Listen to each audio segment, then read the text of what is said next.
نبی اکرم صلی اللہ علیہ وسلم نے بیمار کی عیادت کو اسلامی حقوق میں قرار دیا، لیکن بہت سے حضرات کو عیادت کے آداب کا علم ہی نہیں ہوتا۔ نتیجتاً وہ بیمار کو تسلی اور آرام پہنچانے کے بجائے اس کی تکلیف کا سبب بن جاتے ہیں۔ آپ صلی اللہ علیہ وسلم نے اپنے قول اور عمل سے عیادت کے آداب سکھائے، ہر مسلمان کو ان کی رعایت کرنی چاہیے۔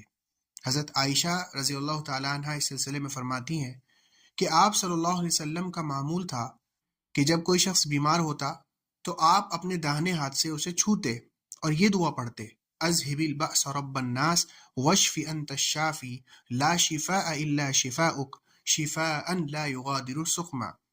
اسی طرح سے حضرت عبداللہ بن عباس رضی اللہ تعالیٰ عنہ فرماتے ہیں کہ عیادت کی سنت تو یہ ہے کہ مریض کے پاس تھوڑی دیر بیٹھا جائے اور شور کم سے کم کیا جائے۔ آپ صلی اللہ علیہ وسلم نے فرمایا کہ بیمار کی عیادت بس اتنی دیر ہونی چاہیے جتنی دیر اٹھنی کو 2 مرتبہ دوہنے کے درمیانی وقفے میں لگتی ہے۔ صحابی رسول حضرت جریر بن عبداللہ رضی اللہ تعالیٰ عنہ کا ایک بصیرت افروز قصہ نقل کیا گیا کہ آپ نے اپنے غلام کو ایک گھوڑا خرید لانے کا حکم دیا۔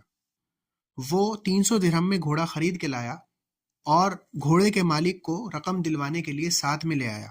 حضرت جریر رضی اللہ تعالیٰ عنہ کو طے شدہ دام بتائے گئے اور گھوڑا بھی پیش کیا گیا۔ آپ نے اندازہ لگایا کہ گھوڑے کی قیمت 300 درہم سے کہیں زیادہ ہے۔ چنانچہ آپ نے گھوڑے کے مالک سے کہا کہ آپ کا یہ گھوڑا 300 درہم سے زائد قیمت کا ہے، کیا آپ 400 درہم میں اسے فروخت کریں گے؟ اس نے جواب دیا جیسے آپ چاہیں۔ پھر فرمایا کہ آپ کے گھوڑے کی قیمت تو 400 درہم سے بھی زیادہ ہے، کیا آپ 500 میں اسے بیچیں گے؟ اس نے کہا میں راضی ہوں۔ اسی طرح حضرت جریر رضی اللہ تعالیٰ عنہ گھوڑے کی قیمت میں 100 درہم کی زیادتی کرتے چلے گئے۔